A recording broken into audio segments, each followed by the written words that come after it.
ঘূর্ণিঝড় রেমাল নিয়ে শুরু হয়েছে আলোচনা। ২৪ মে শুক্রবার সকালে বঙ্গোপসাগরে নিম্নচাপ সৃষ্টির কথা জানানো হয়েছে আবহাওয়া দপ্তরের পক্ষ থেকে। নিম্নচাপ থেকে ঘূর্ণিঝড়ে রূপ নিলে তা আছড়ে পড়বে দেশের উপকূল অঞ্চলে, প্রভাব পড়তে পারে পুরো দেশেই। ওমানের আবহাওয়াবিদরা যার নাম দিয়েছেন রেমাল, যার অর্থ বালু।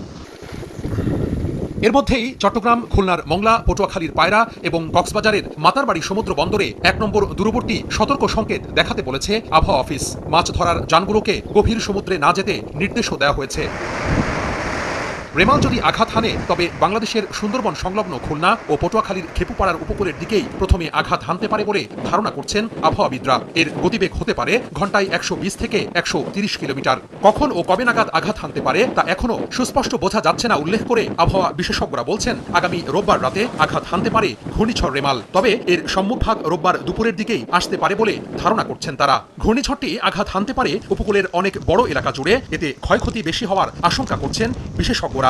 নগদে ৫০০ টাকা বা তার বেশি পেমেন্টে পেতে পারেন ঢাকায় জমিসহ ২০ কোটি টাকার পুরস্কার। ঘূর্ণিঝড়ের কারণে সৃষ্ট বাতাসের গতিবেগ যদি ঘন্টায় ৬২ থেকে ৮৮ কিলোমিটার হয় তখন তাকে ঘূর্ণিঝড় বা ট্রপিক্যাল সাইক্লোন বলে। গতিবেগ যদি ৮৯ থেকে ১১৭ কিলোমিটার হয় তাকে বলা হয় প্রবল ঘূর্ণিঝড়। বাতাসের গতিবেগ ঘন্টায় ১১৮ থেকে ১১৯ কিলোমিটার হলে তখন তা অতি প্রবল ঘূর্ণিঝড়ে রূপ নেয়। গতিবেগ ২২০ কিলোমিটার বা তার বেশি হলে তখন তাকে বলা হয় সুপার সাইক্লোন। তবে আবহাওয়াবিদরা বলছেন, রেমাল আঘাত হানলে তা প্রবল থেকে অতি প্রবল ঘূর্ণিঝড় হতে পারে, তবে সুপার সাইক্লোন হওয়ার কোনো শঙ্কা নেই।